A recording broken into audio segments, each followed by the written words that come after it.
Salut les sportifs, c'est Hermano. Je suis très heureux de vous recevoir pour ce nouvel épisode de la saison régulière du podcast de Nakan. Alors saison régulière qui finalement va reprendre ses droits puisque Greg nous a régalé avec des hors-séries de préparation pour l'Ironman de Thun, ou plutôt devrait-on dire pour feu l'Ironman de Thun.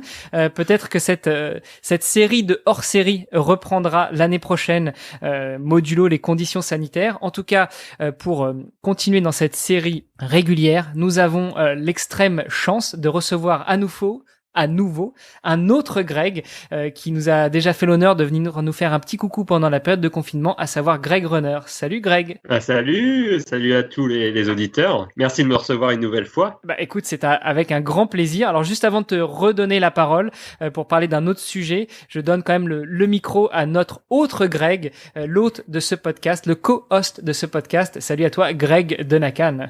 Salut Hermano, salut Greg. Ça me fait plaisir d'enregistrer cet épisode où on va parler de challenge. On en a parlé déjà il y a quelques semaines dans un épisode où on a parlé de multiples d'Ironman avec un furieux de l'endurance, et puis là un petit peu dans un autre domaine, dans un autre style, mais on va parler un petit peu aussi de challenge personnel et puis de challenge sportif. On sait que on aime bien ça nous dans le podcast de Nakan, donc fait plaisir d'avoir des invités qui relèvent ce genre de challenge. Écoute, ce que je te propose, Greg Runner, on va encore se prendre la tête sur cette histoire de Greg.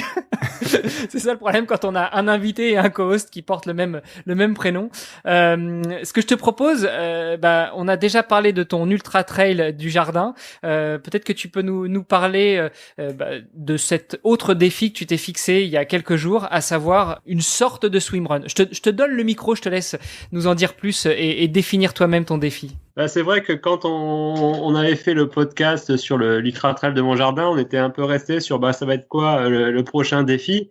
Et c'est vrai qu'on était tous dans le flou, à savoir, on se demandait est-ce que ça va durer ce confinement, comment ça va se passer les organisations d'épreuves sportives, puisque nous on est un peu addict au dossard, ça c'est clair, et on était tous dans le flou, donc c'est un peu compliqué quand on se prépare sur 5, 6, 7, voire un an pour des épreuves en particulier. Moi, je devais participer début juillet au Val d'Aran by UTMB, qui est un ultra trail, donc 170 km qui avait lieu dans les Pyrénées, et qui du coup n'a pas eu lieu. Et du coup, j'étais un peu frustré et je voyais surtout la suite des compétitions s'annuler au fur et à mesure. Donc ça augurait un été plutôt triste en termes de compétition. Et puis on voit bien que c'est le cas. Et en mai, quand on a parlé de début de déconfinement en France, on a pu élargir la préparation de 1 km à 100 km. Donc c'était bien, mais en même temps, ça voulait dire aussi, on reste confiné à un rayon plus large, mais ça veut pas dire pour autant qu'on va pouvoir partir pour certains à Hawaï ou pour d'autres dans les Alpes ou quoi que ce soit. Moi en tout cas je pouvais pas aller partir en montagne, ce que j'aime bien faire l'été. Et du coup je me suis dit faudrait que je m'organise un petit truc quand même, parce que sinon j'ai plus être gérable à la maison. Et du coup, en étant sur le bassin d'Arcachon, je me suis dit tiens, je ferais bien le tour du bassin en courant. Sauf que le tour du bassin, c'est pas un lac, c'est une mer, c'est un bassin qui est ouvert sur l'océan. Et du coup, il y avait une partie qui est ouverte sur l'océan de l'ordre de 3,5 km. Et je me suis dit on va pas prendre non plus la navette fluviale pour y aller. Et la meilleure chose à faire, finalement, c'est de nager. Et donc, voilà comment a démarré l'idée de ce projet. Déjà, on se demande ce que tu faisais à Arcachon. Est-ce que tu étais en vacances ou ça faisait vraiment partie du défi que tu t'étais fixé quelques jours avant, quand on commençait à parler de déconfinement sérieux? Moi, je suis, en fait, au niveau professionnel, moi et ma femme, on est à notre compte et on peut très bien travailler à distance. Donc nous, le télétravail, moi, je travaille de chez moi en permanence. Et il y a une de mes casquettes, c'est du coaching sportif que je fais en entreprise. Et depuis le 1er mars, en fait, c'était déjà toutes mes missions étaient annulées parce que voilà, le confinement faisait, enfin, avant même de parler de confinement, on parlait du Covid et donc de limiter la transmission du virus. Donc moi, j'étais déjà un peu en mode le mobile possible. Et quand on a annoncé en France que l'école serait fermée et qu'on allait avoir les enfants à la maison, nous, on est dans un immeuble, dans un appart. Ça allait être compliqué. On avait aussi une maison familiale qui avait besoin d'être retapée sur le bord du bassin d'Arcachon. Et du coup, on s'est dit, bon, on file là-bas, ça permettra aux enfants de lâcher la pression et pour moi, de me rendre utile et puis de pouvoir avancer sur les travaux en parallèle de ce que j'avais à faire. Donc voilà un peu déjà pourquoi j'étais sur le bassin. Et du coup, on est resté sur le bassin, j'y suis encore d'ailleurs, pendant 4 mois. Donc, hors délai de confinement pour pouvoir faire ce qu'on avait à faire sur cette maison.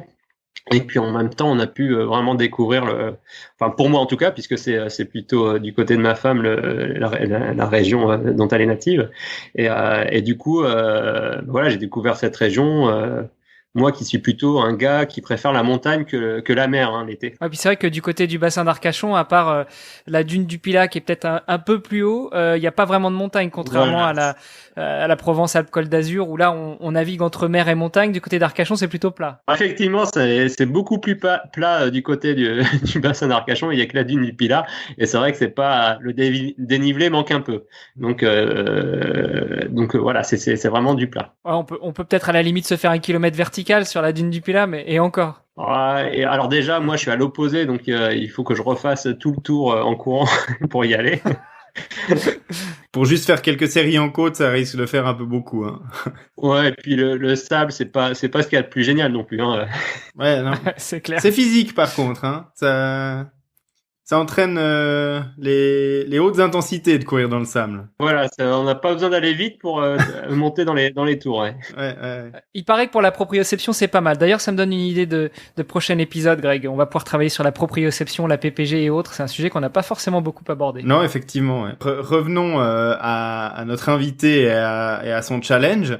Donc voilà, arrivé dans la région du bassin d'Arcachon, te connaissant, il n'a pas fallu longtemps pour que t'imagines un truc que tu puisses relever au niveau sportif. Ouais, c'est ça. Alors moi après, je suis quelqu'un de très terrien.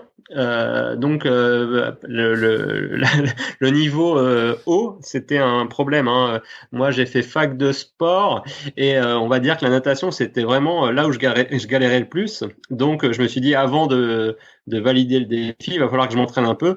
Donc, dès que les plages ont été accessibles en mode dynamique, on n'avait pas le droit de rester sur la plage, mais on avait le droit de marcher ou de nager. J'ai pris ma combi, j'ai testé un peu avec les courants, avec les vagues, etc. Par temps moche, par beau temps, et finalement, alors j'allais pas faire un temps de malade. Hein, le but c'était pas de faire le record du 50 mètres, mais en tout cas j'arrivais à transposer l'endurance et avoir un rythme qui me permettait de rester constant et sur la durée. Donc à partir de là, une fois que l'entraînement, enfin les premières sessions, alors je me suis un peu planté parfois sur les marées où je me prenais des gros courants sur le retour, donc où je faisais du surplace, voilà, hein, j'avais un peu le tapis roulant de la mer, quoi. Après, voilà, ça a permis de voir les problèmes que je pouvais rencontrer et mettre en place le projet pour que ça soit safe, que je puisse le faire correctement. Donc, sur la partie natation, j'avais vraiment un stress qui était qui était l'inconnu, parce que nager 3,5 km à vol d'oiseau, plus dans un passage étroit où il y a beaucoup de courant au moment des marées ascendantes ou descendantes, c'était assez stressant, ouais. Et finalement, je l'ai bien préparé. En termes de sécurité, en parlant du projet, j'ai eu des infos de gens qui avaient déjà traversé en palme ou à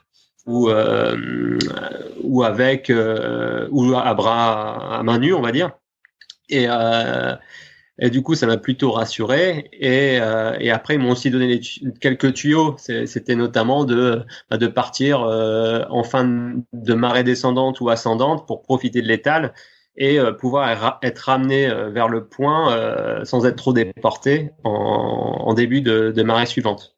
Donc ça a été assez salvateur d'organiser ça. Du coup, j'ai fait pas 3 km 200, mais 4 km 5 à cause des marées, mais voilà, parce que j'étais déporté. Mais finalement, ça s'est très très bien passé. J'ai vraiment kiffé cette partie de natation. Alors, tu l'as dit, tu es plutôt terrien. Ouais. Là, tu nous as expliqué un petit peu comment tu avais organisé la partie natation, enfin plutôt comment tu t'assurais que tu serais à même de relever ce défi sur la partie natation. Sur la partie course à pied, j'imagine que à l'inverse, c'était beaucoup plus simple, tu jouais beaucoup plus sur tes terres.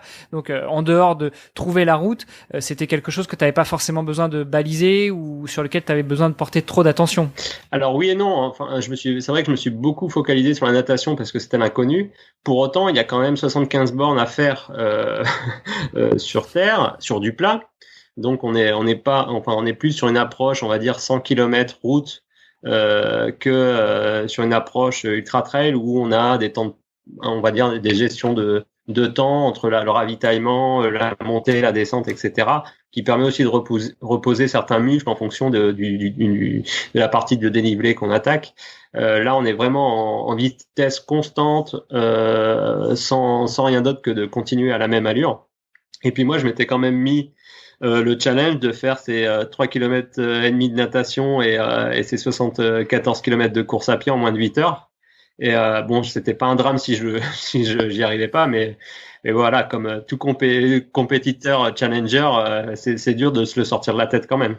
En plus, en sachant que comme tu l'as précisé tout à l'heure, avec le jeu du courant, enfin le jeu entre guillemets, tu n'as pas nagé 3 km 2, mais un petit peu plus, donc ça a rallongé aussi ton temps dans l'eau. Ouais, ça a rallongé. Alors oui et non, parce que finalement j'ai mis moins de temps que ce que j'avais prévu. J'avais estimé entre 1h30 et 1h45 par rapport à ce que j'avais pu faire pendant mes entraînements. Et finalement, j'ai fait ça en 1h25 parce que les conditions météo étaient aussi excellentes. Hein. C'était, hormis les courants qui pouvaient me dériver, c'était peu de vent, pas de pluie, pas trop de soleil non plus. Donc voilà, c'était des conditions vraiment idéales. Donc ça, pour le coup, c'est ça aussi qui m'a permis de faire un bon temps de nage. Alors juste avant de passer après à la phase qu'est-ce que t'as apporté ce défi, sur la partie pratique organisationnelle, est-ce que sur la partie natation t'étais vraiment tout seul ou tu t'es fait assister par quelqu'un qui te suivait en bateau ou un autre nageur, les poissons, les dauphins ou autres? Alors oui, j'ai été accompagné par un bateau. Parce que voilà, on ne sait pas ce qui peut se passer. Comme sur route d'ailleurs, on peut très vite se sentir pas bien, avoir un malaise ou une crise cardiaque. Hein. Je pense que j'arrive aussi dans l'âge où entre 40 et 50 ans, on est plus, on a plus tendance à faire des crises cardiaques inopinées. mais bon, voilà, je préfère mettre toutes les chances de mon côté. Mon but, c'était pas de mourir sur un défi à la con non plus, parce que j'avais pas pris les bonnes mesures de sécurité. Et puis, je voulais pas non plus que n'importe qui derrière refasse la même chose l'été après un défi. Après que voilà quelqu'un ait dit j'ai vu le gars qui a fait ça, moi je le fais demain après l'apéro quoi. Et que voilà quoi. Le but c'était vraiment d'avoir toutes les mesures de sécurité prises. Moi, j'ai contacté aussi la sécurité maritime pour annoncer que j'allais faire la traversée, que les éléments de sécurité qui étaient mis en place. Donc, en termes de sécurité, je nageais déjà avec une bouée, pas une bouée, pas un canard, hein, une bouée. Mais une bouée de plongeur, la bouée rouge avec un drapeau dessus. Voilà, exactement, qui permet d'être visible. Et puis aussi, en fait, j'avais mis quand même dans cette bouée, il y a une petite poche qui permet de mettre des plaquettes, parce que si le courant était trop fort, ça me permettait de pouvoir continuer le défi et de pas trop me reposer malgré tout sur le bateau non plus. Le but c'était pas dès que c'est dur, hop, on monte sur le bateau et puis voilà. Non, le but c'était quand même d'affronter un peu quand même les éléments. Mais j'en ai pas eu besoin. Donc peut-être parce que les conditions étaient idéales. Ouais, le truc était déjà bien planifié, donc du coup, tu as bénéficié des bonnes marées, des bons courants, etc., quoi. Exactement, ouais. Le jour avait été choisi vraiment en amont par rapport à ces conditions-là. Mhm. Par contre, on a parlé brièvement, donc tu l'as annoncé que tu allais traverser le bassin à ce moment-là, mais t'as pas dû demander une autorisation pour pouvoir le faire, en fait. J'ai pas demandé d'autorisation, non. Je sais pas si j'ai le droit de le faire d'ailleurs, parce que je voulais pas qu'on me dise non. Aussi, donc Ouais. j'ai joué un peu la carte du bon, il y en a qui l'ont fait, donc je peux le faire. Voilà, mais j'ai pas été plus loin que ça. J'en ai pas trop parlé non plus aux municipalités. Moi, j'avais quand même contacté un peu l'office du tourisme du bassin pour lui parler un peu de ce que j'allais faire, mais il n'y a pas eu. Après, il y a ça, le projet il y a eu un bon bouche à oreille sur le bassin, donc il a été relayé dans les médias aussi. Et du coup, c'est comme ça que j'ai rencontré Nadia, qui est sauveteur en mer et qui s'est proposé de venir sur le bateau donc elle était en tenue prête à intervenir au cas où, donc c'était d'autant plus rassurant.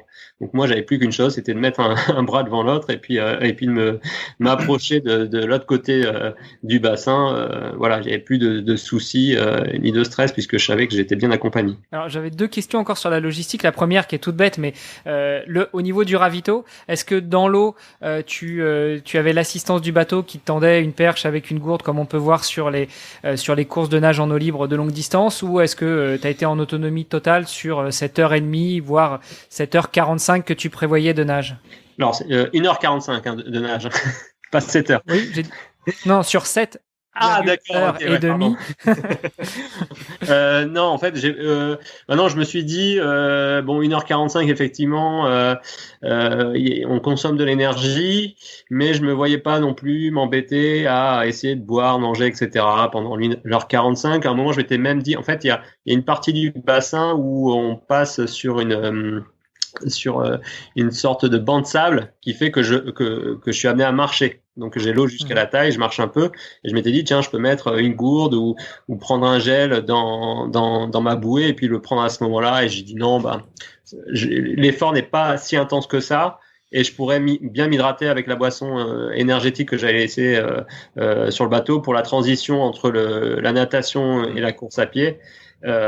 Pour bien reprendre un peu d'énergie, et puis après comme j'étais suivi en vélo et par une voiture sur la partie course à pied, je pouvais être alimenté régulièrement. On est sur une épreuve de natation qui ressemble à celle d'un Ironman, hein, sur laquelle on a en général pas de ravitaillement sur ce type de distance et ce type de durée, donc c'est pas anormal, je dirais.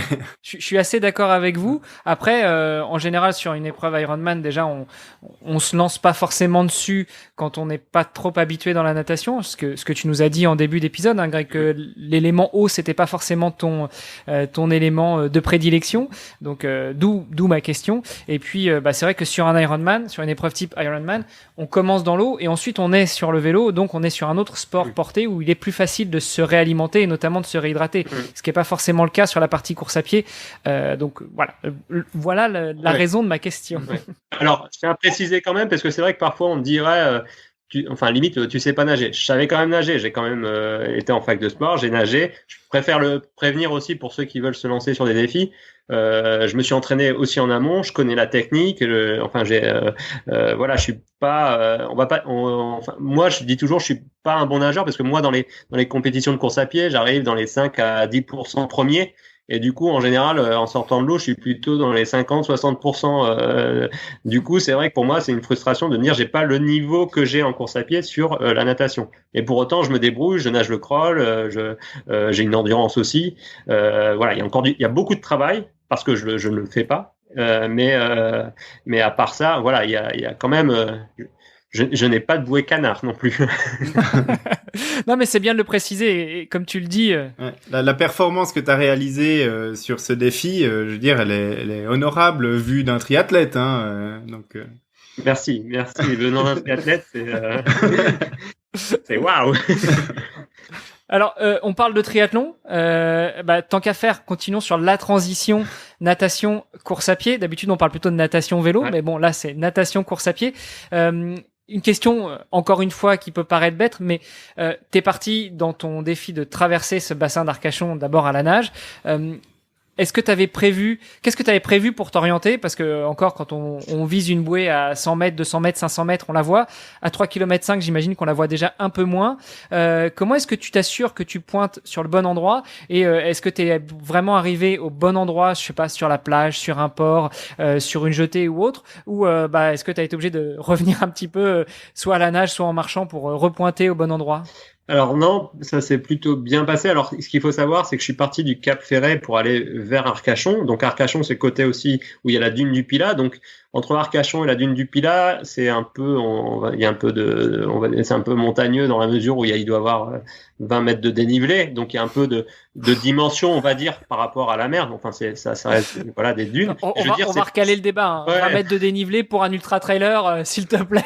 Non mais tu vois, non mais je veux dire c'est que quand tu regardes l'horizon, c'est pas t'as des choses visuelles en tout cas, même quand tu es dans l'eau. Et puis il y a quand même des bâtiments qui étaient situés vers le lieu qui était la jetée du Moulot, et dont un bâtiment qui a une forme de pyramide bien visible, blanc au milieu de la verdure. Donc je visais ce point-là, et c'était assez visible malgré tout depuis l'eau et en nageant. Je m'étais entraîné aussi en nageant, parce que ça on l'apprend pas non plus quand on est en piscine. C'était à regarder un peu plus devant moi, à avoir une technique pour regarder devant sans perdre de temps dans la natation, sans s'arrêter, etc. Pour que ce soit naturel, que je puisse le faire régulièrement et pas trop changer de trajectoire.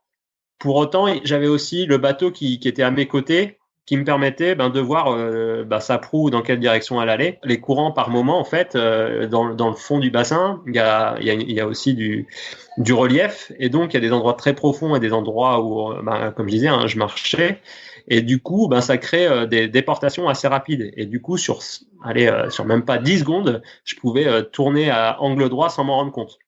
Et du coup, sur le bateau, on me sifflait pour me signaler que j'étais pas du tout sur la bonne voie. Et c'est vrai que quand je levais la tête, je disais, mince, je suis où? Et je regardais le bateau, et ensuite je regardais la direction pour repartir dans la bonne direction.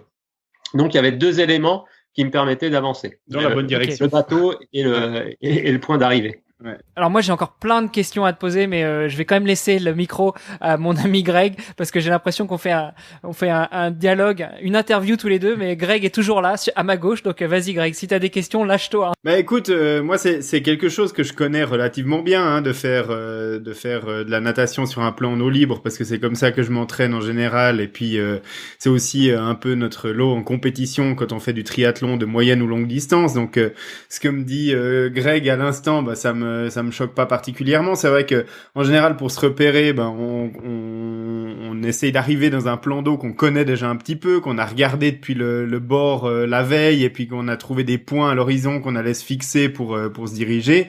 Et puis voilà, je veux dire, c'est un peu la même chose qu'on peut conseiller aux triathlètes qui débutent. C'est sur une boucle, il faut pas se fier à regarder que les bouées, parce que les bouées elles sont loin. Quand on est secoué par des vagues, on les voit pas forcément. Elles sont des fois aussi cachées par les vagues. Donc voilà, ce que nous disait Greg, c'est très juste.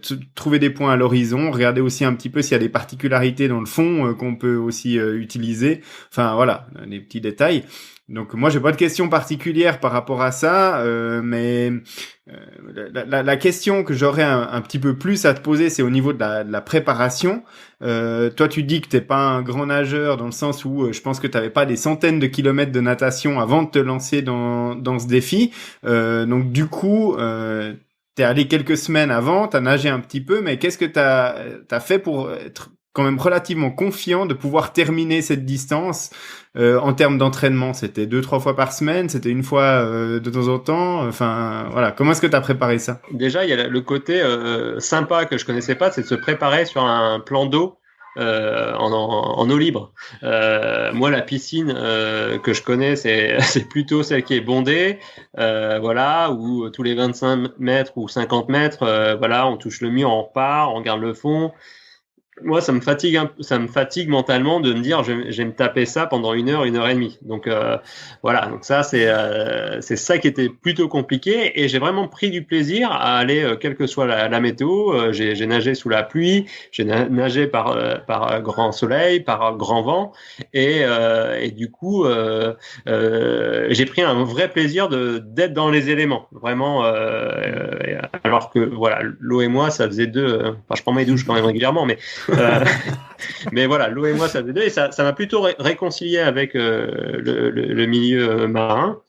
Et après, au niveau de l'entraînement, je me suis mis un peu dans la même optique que sur le trail, en faisant un peu moins de séances quand même, parce que mes bras n'avaient pas l'habitude de travailler. Et du coup, je me faisais 2 séances par semaine où j'augmentais progressivement le volume.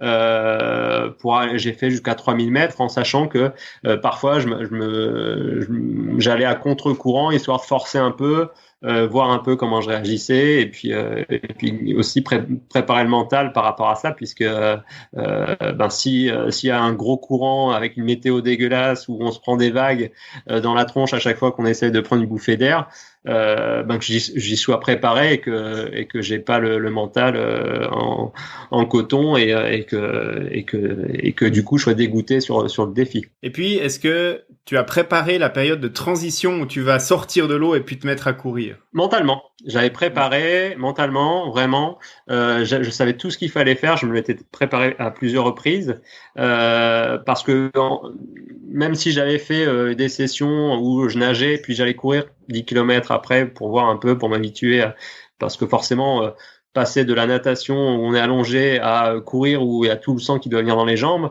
je sais que que ça nécessite un peu d'entraînement déjà pour connaître les sensations et savoir les gérer. Ouais, et après, moi, j'avais juste expliqué ce dont j'avais besoin aux personnes qui m'accompagnaient sur le bateau, et comment j'allais procéder pour que ça se passe bien. Mais t'avais pas fait d'entraînement spécifique où tu sortais de l'eau et tu te mettais à courir, comme certains triathlètes, surtout sur distance assez courte, ils le font, parce que tu peux perdre l'équilibre, tu peux avoir des chutes de tension. Enfin, voilà, si t'es pas préparé à le faire. Alors c'est vraiment sur des distances très courtes en général qu'on constate ça, parce qu'il faut sortir puis vraiment sprinter après. Mais ça peut poser des problèmes importants, quoi. Moi, j'avais pas d'objectif de. Enfin, même si je voulais pas passer 3 plombes sur cette transition, pour autant, j'ai réussi à me dire ce que je devais faire, et je savais ce que j'avais à faire, et du coup, j'ai pas perdu trop de temps. Je crois que sur la transition, j'ai mis 3 minutes 30. Donc, en sachant que j'arrive aussi, j'ai pas de parcours à faire à pied pour aller chercher un sac qu'on trouve pas, parce que ça arrive aussi parfois, qu'on trouve sa place pour se changer puis remettre le sac, etc. Moi, tout était prêt. J'arrivais, j'avais plus qu'à j'avais une petite douchette d'eau claire pour me rincer, je me séchais, il y a même ma femme qui m'a séché les pieds avant que j'enfile les chaussettes, donc c'était idéal, ça, je crois pas que sur triathlon c'est autorisé à le faire. Non, confirmé. Ouais, on est d'accord, sauf si ta femme court avec toi le triathlon, là t'as le droit à l'assistance interne mais pas l'assistance externe. Et du coup, et après, j'enchaînais direct sur la course. Donc, il y avait, en termes de parcours de transition, il devait avoir 15 mètres. Donc ça va. Non, je suis plutôt content de la transition. Ça s'est bien passé comme je le souhaitais. Donc, mais après, 3 minutes ou 5 minutes, quand on part pour 8 heures, mieux. Je suis plutôt dans le vite, je prends mon temps. Je veux pas mettre la pression pour éviter d'aller trop vite et oublier quelque chose. D'ailleurs, j'avais oublié mes lunettes de soleil. Heureusement qu'il n'a pas fait très beau. Alors, vu qu'on parle de la partie logistique et préparation, tu l'as dit, tu as été assisté sur la partie natation avec un bateau qui te suivait, et à l'intérieur de ce bateau, une sauveteuse en mer. Sur la partie course à pied, si j'ai bien compris, tu étais assisté non seulement par un vélo, mais aussi par une voiture. Enfin, assisté, du moins, ces gens te suivaient, et j'imagine qu'ils pouvaient aussi te filer le ravito, et ils étaient là de toute façon en cas de pépin. Sur la partie préparation en elle-même de ce défi, est-ce que tu étais aussi assisté, et principalement sur la partie natation, parce que tu l'as dit que tu faisais des séances jusqu'à 3000 mètres en eau libre. Est-ce que, je sais pas, tu nageais sur une plage surveillée? Est-ce que tu allais nager avec quelqu'un, ou c'était vraiment, tu t'es vraiment lancé là-dedans tout seul, au risque justement d'avoir un pépin plutôt dans la partie préparation que dans la partie défi en lui-même? Alors déjà sur la partie préparation, à chaque fois je suis parti avec ma bouée. Il y a toujours quelqu'un qui savait ce que je faisais et où j'allais. Et en plus, je nageais le long de la côte. Je traversais pas tous les jours le bassin pour m'entraîner parce que déjà il y a du trafic fluvial. Moi, j'étais vigilant aux sorties de port parce qu'il y a plusieurs ports, donc il y a des endroits où les bateaux sortent, notamment les ostréiculteurs. Et c'est vrai que quand il pleut, dès qu'il y a l'eau qui va sur le pare-brise, on voit moins bien. Moi, je reste quand même, malgré la bouée rouge, pas très visible. Donc c'était à moi aussi de rester vigilant. Et puis voilà. Mais c'était aussi, enfin, le trafic fluvial était important, mais on n'avait pas encore tous les touristes qui avaient débarqué non plus. Donc ça restait quand même des gens qui connaissent le bassin et qui sont professionnels sur le bassin. Moi, par rapport à ma forme physique, si j'avais un pépin, très vite, je pouvais me mettre sur le côté et m'arrêter. D'ailleurs, à un moment, au départ, j'avais mal estimé les courants, etc. J'ai pas pu revenir. Je suis rentré en courant en combi chez moi en me disant, il faudra que je m'organise mieux la prochaine fois. Ok, alors on a quand même beaucoup parlé de la partie logistique, préparation, le défi en lui-même, sur l'aspect temps, sur l'aspect organisation avec ta transition et autres. Si on revenait maintenant à l'essence même de ton défi, tu t'es lancé ce défi-là, peut-être par opportunisme, parce que tu t'es dit, tiens, si je traversais ça, puis hop, je vais pas le faire que en course à pied, je vais le faire aussi la partie natation. Est-ce que, attaché à ce défi que tu t'es fixé, ce défi sportif, tu y avais, comme pour l'Ultra Trail de Montjardin, enfin du tien en l'occurrence, est-ce que tu t'étais attaché à une œuvre caritative? Est-ce que tu avais un autre but que uniquement le défi sportif? D'abord, enfin, il y a, parce que c'est vrai, on se dit, tout de suite, pourquoi tu le fais? Pour me faire plaisir. Je le fais pas juste on peut pas se dire, je vais faire ça pour une association. Tu peux pas le faire si t'as pas envie de le faire. Moi, ça me faisait plaisir. C'était un projet qui était venu comme ça enfin pas du jour au lendemain en un claquement de doigts, puisque le tour du bassin, ça faisait comme j'y passe une semaine chaque été, je me dis un de ces jours, il faudra que je fasse le tour du bassin en courant. Mais voilà, c'était un truc qui était resté en suspens. Et puis là, en étant là, je dis tiens, quitte à rester bloqué dans les 100 km, ce serait peut-être le moment de le faire. Donc il y avait déjà cette opportunité et cette envie de le faire. Et effectivement, après, quand j'ai vu qu'en plus personne ne l'avait jamais fait avant, cette traversée du bassin et enchaînée avec la course à pied, je dis tiens, il y a peut-être moyen de le mettre un peu en lumière et de le faire pour une cause. Et moi, j'avais notamment pensé le faire pour l'âme de joie, qui est une association en fait qui récolte des fonds pour financer les lames qui permettent aux enfants amputés de pouvoir marcher, courir. Et moi, j'aimais bien cette idée que les enfants puissent aussi profiter d'un truc qui me fait plaisir, c'est-à-dire de faire du sport et de courir.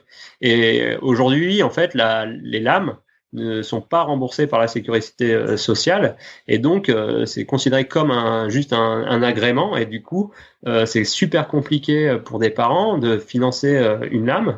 C'est 2500 € qui est en plus qu'il faut changer à peu près tous les 18 mois parce que à cause de la croissance.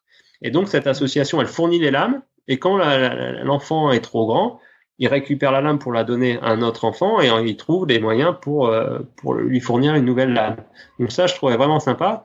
Malheureusement, comme l'idée du projet a été assez rapide à mettre en place, il y avait à peu près un mois et demi, l'association, en fait, la personne avec qui j'étais en contact pour cette association, qui est une toute petite association, sa fille est tombée malade, et donc on n'a pas pu mettre en place la collecte parce qu'il y avait quand même des choses à faire au niveau administratif. Il y a toujours administratif dans ce cas-là, et donc j'ai pas pu le faire. J'ai essayé d'en parler le plus possible en tout cas de cette association, mais c'est vrai que du coup il n'y a pas eu de retour financier direct par rapport à ce projet. Non seulement tu te fais plaisir avec un beau défi, mais en plus tu essayes de faire plaisir aux autres. En tout cas, c'est bien que t'en parles aujourd'hui, même si on n'a pas une portée internationale comme certains médias pourraient l'avoir. En tout cas, on va pouvoir relayer l'information, et peut-être qu'on pourra mettre aussi dans les notes de l'émission les informations pour contacter cette association et pour faire un éventuel don s'il y en a qui veulent contribuer aussi à cette bonne cause. Ouais, puisqu'on a la chance nous de pouvoir courir, sauter, etc. C'est bien de pouvoir aider ceux qui peuvent pas le faire non plus. Exact. En off, je te disais aussi que dans le déroulé de l'épisode,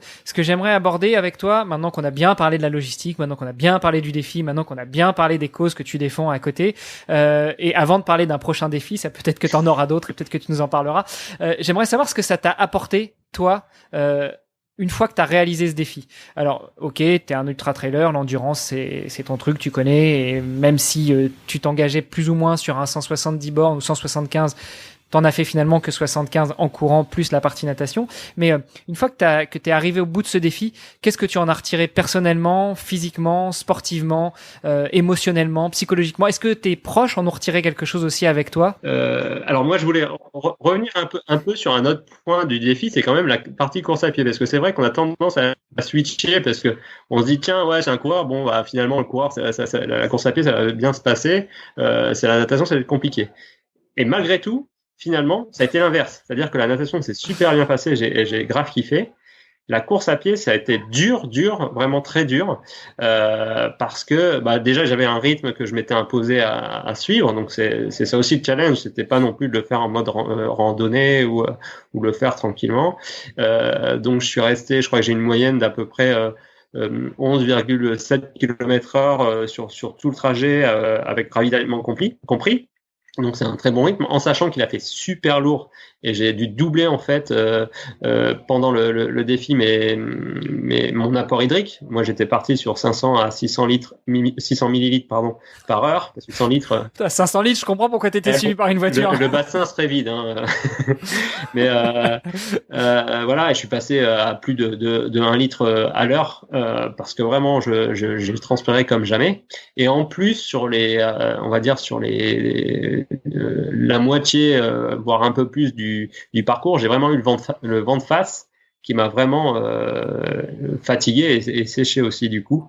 Et du coup, c'est vrai que je finis quand même à devoir gérer sur les 15 derniers kilomètres des crampes qui pouvaient arriver et puis me stopper. Donc c'est là aussi où je me suis dit, enfin, c'est ça aussi que j'en retiens une satisfaction, c'est que voilà, j'ai retrouvé un peu mes limites. Je les ai pas dépassées parce que c'est mauvais signe dans ce cas-là, mais j'ai réussi encore une fois à les pousser à mon maximum ce jour-là.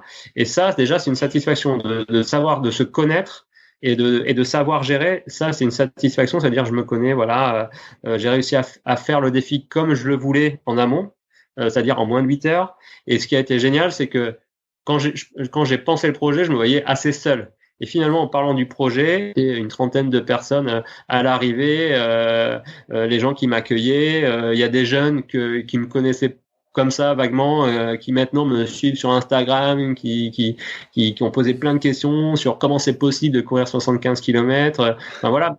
Et tout cet engouement-là, bah, je trouve c'est génial parce que c'est des choses positives. On parle de choses positives à un moment où on est vachement dans le négatif, on a toujours la menace d'un virus mondial qui veut notre peau, on a la famille, des amis ou soi-même qui avons des problèmes avec le boulot. Voilà, il y a plein de choses négatives en ce moment. Et là, ça permettait d'avoir de retrouver la famille aussi et les amis que j'avais pas vus pendant le confinement, et deux, d'apporter un peu de légèreté, quoi. Pour en revenir à la course à pied, tu dis que c'était une partie qui était pas si facile que ça. Toi, t'es un trailer, t'as l'habitude d'avoir un peu de dénivelé. Est-ce qu'il n'y a pas eu aussi un petit peu de lassitude par rapport au fait que c'était tout plat? Et puis, est-ce que ça t'a pas un petit peu aussi pénalisé d'avoir l'habitude de courir dans du dénivelé, monter, descendre, d'avoir un petit peu de variation d'allure, et puis alors là, que tout d'un coup, tu te retrouves à courir comme un métronome, parce que il y a pas de changement, il y a pas de variété, et puis est-ce que ça c'est usant, ou est-ce que c'est plus fatigant, ou moins, ou comment t'as trouvé ça? Alors, c'est vrai que enfin, moi, je me considère pas comme ultra trailer, je me considère comme un coureur qui court un peu partout. Donc moi, sur l'année, je vais courir des compétitions de 5 km, comme je vais courir des 100 km sur route, et aussi des ultra trails en montagne, voire des trails courts aussi en montagne. J'aime cette variété, et c'est ce qui fait qu'aujourd'hui je me sens un peu assez complet, même si quand on travaille quelque chose, on perd forcément de l'autre, et ça nécessite un travail, voilà. Mais non, j'ai fait pas mal de 100 km, dont des 100 km que j'ai pas terminé parce que voilà, c'est des courses qui sont assez particulières, parce qu'effectivement c'est plat. Qu'on est sur une constance. Après, dire que c'est lassant, pas forcément, puisque je pense que dans les compétitions d'ultra, on a la capacité à se mettre sur des objectifs courts et on n'est pas en train de se dire bon, c'est dans 70 km l'arrivée, au bout de 5 km. On est aussi très concentré sur nos sensations, sur ce qu'on doit faire, manger, boire, parce que ça peut être pénalisant pour la course. Donc non, je trouve pas ça lassant, moi.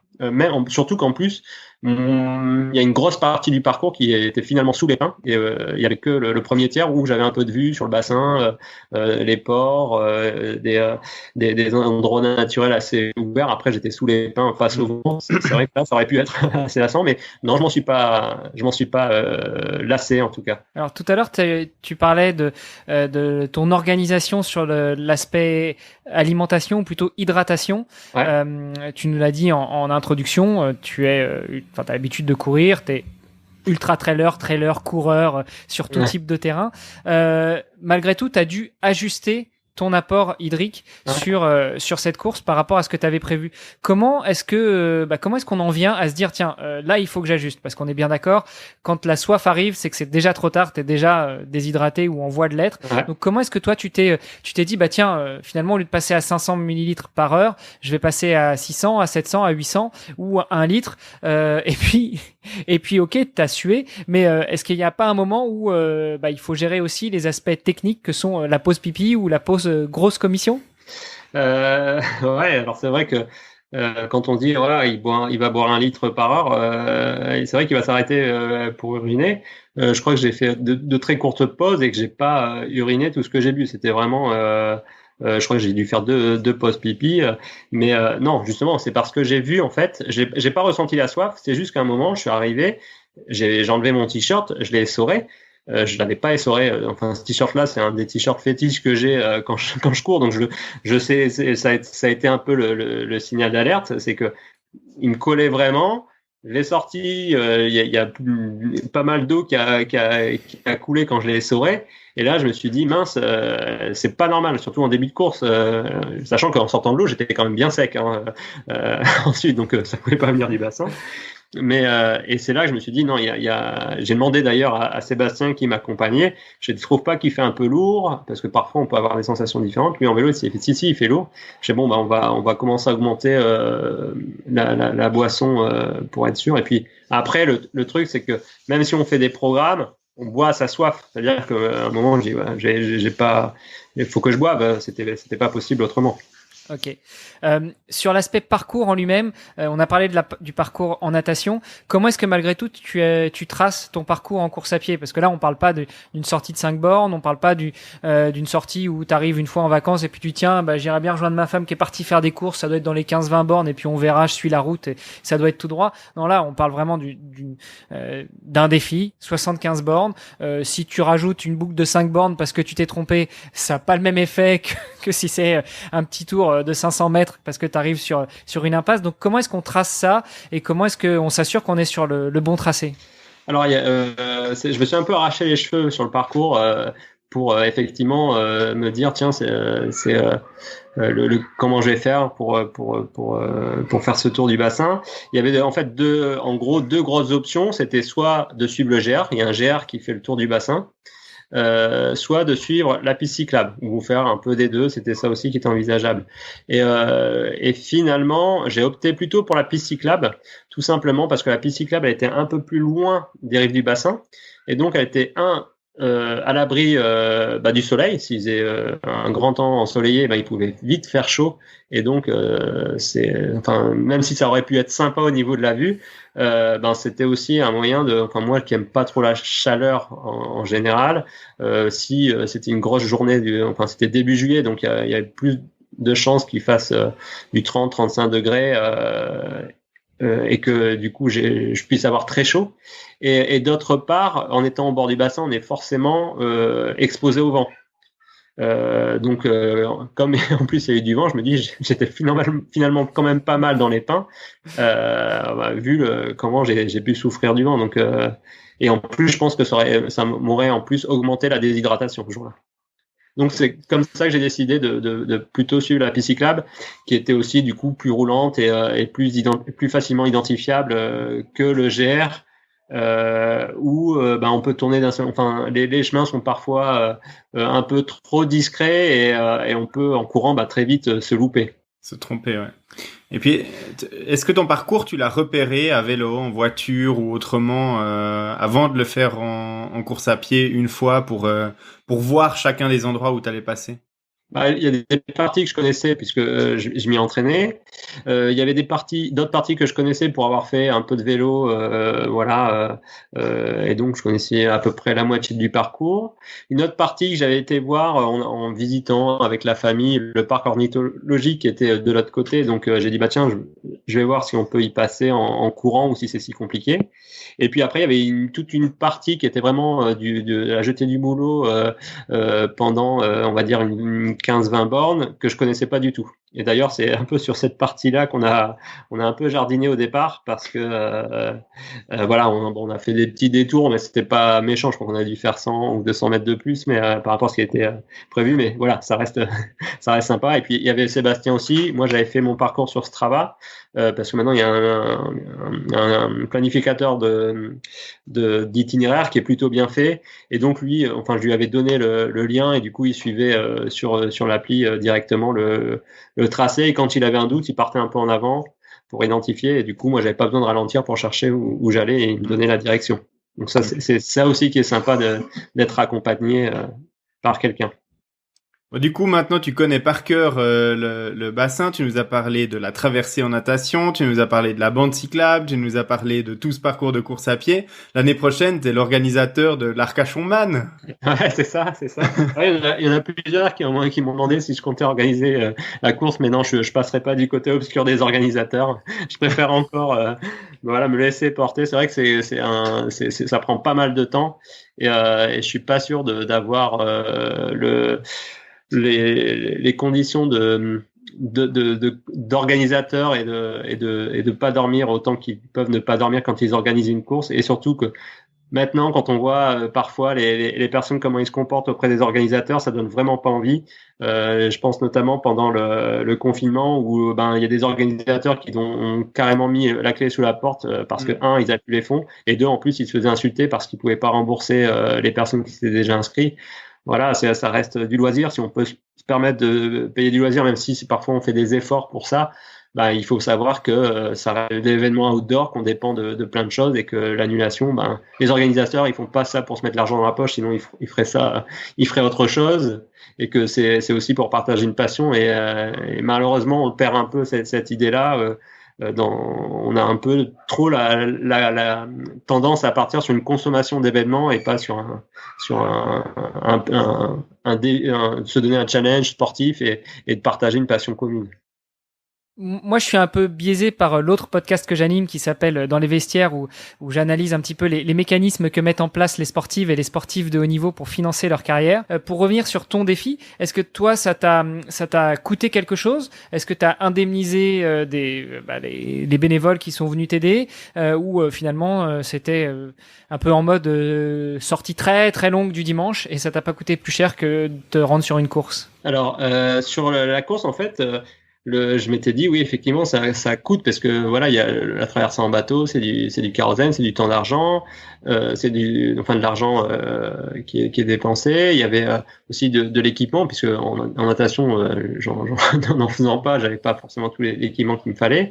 Et puis finalement, c'est en parlant avec une des entreprises que je coachais et qui est devenu un ami, donc Thibaut, j'interviens donc dans sa boîte régulièrement, et du coup là il était passé sur le bassin lui aussi, et j'ai dit tiens, on pourrait courir ensemble, ça pourrait être sympa. Et puis on a fini les pieds dans l'eau à la fin de la séance, et puis il me dit alors ton projet, t'en es où? Je suis faudrait que je trouve un sponsor pour financer un peu le truc, voilà, ça serait pas mal.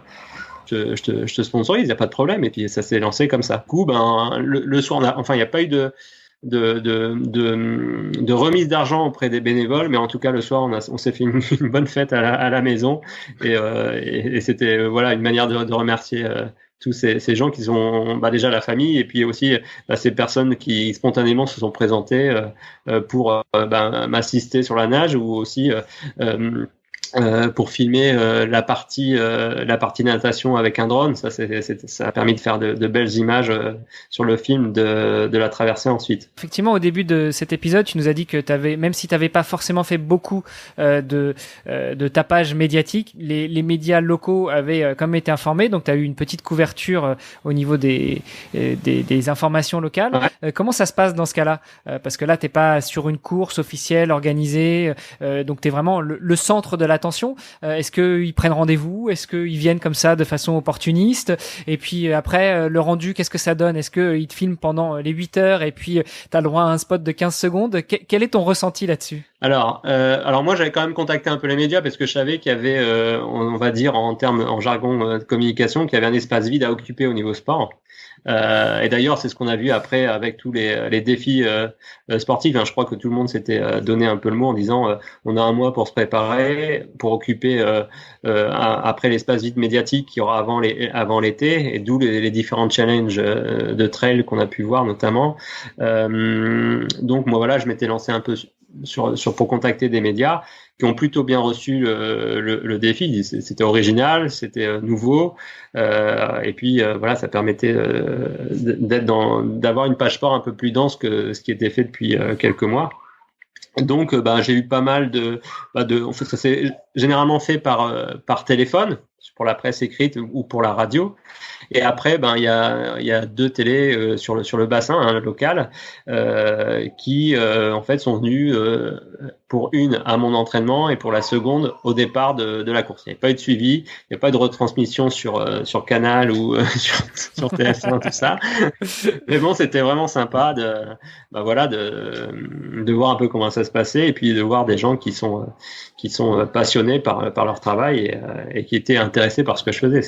Bon, de toute façon, la gloire ultime, elle t'est apportée là, maintenant, aujourd'hui, en passant dans la canne. J'attendais ce soir avec impatience.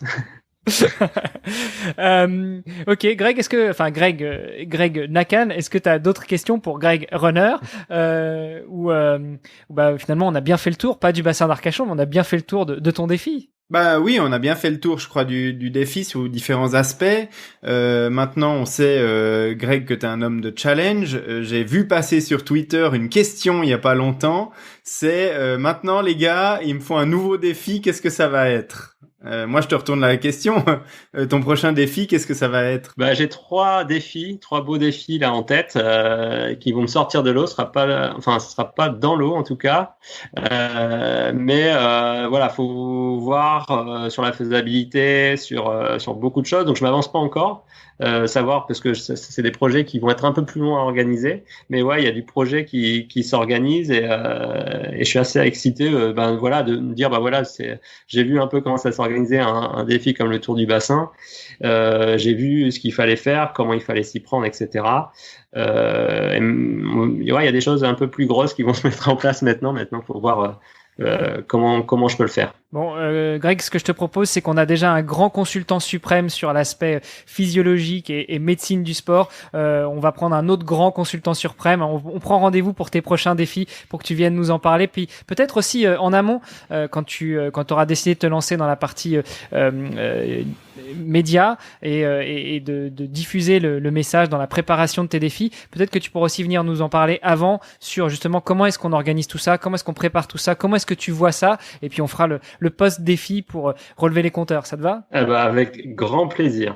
Ouais, c'est vrai que ça peut être intéressant de faire un petit peu le suivi, non pas a posteriori, mais pendant que ça se déroule, pour voir un petit peu les accros, pour voir un petit peu les changements de plan qui pourrait y avoir quand on constitue un défi d'une ampleur un petit peu plus grande, comme on ose l'imaginer que ce que tu as fait là autour du bassin d'Arcachon. Donc effectivement, je pense qu'il y a de la logistique, il y a de l'organisation, il y a plein de choses à prendre en compte, et je pense que c'est très intéressant de suivre ça de A à Z. Donc ce sera avec grand plaisir qu'on t'invitera pour en parler quand ça se mettra en place de manière un peu plus concrète. Avec grand plaisir, j'ai hâte de vous partager ça. Super. Merci beaucoup Greg et Greg pour cet épisode. Greg, n'oublie pas de nous envoyer toutes les infos avec tous les détails de ton défi et puis le nom aussi de ton sponsor si tu veux bien le partager parce qu'il faut quand même rendre à César ce qui lui appartient. On mettra tout ça dans les notes de l'épisode pour nos auditeurs. Et puis encore une fois le traditionnel appel à l'action. Si vous avez apprécié cet épisode, n'hésitez pas à venir nous le dire sur notre site internet podcast.nakan.ch ou laisser un commentaire sur Apple Podcast. Ça nous aide à nous faire repérer par d'autres amateurs potentiels de ce podcast et à remonter dans les rankings. Et puis encore une fois, félicitations pour ton défi Greg et on se donne rendez-vous pour ton prochain défi alors. Un grand merci et puis merci de m'avoir reçu Hermano et Greg, c'est vraiment sympa. On prend vraiment du plaisir à être invité sur votre podcast. Écoute, nous cool. Aussi on prend du plaisir et puis merci d'être venu nous partager ça. On se retrouve avec grand plaisir pour le prochain défi. Merci, ciao.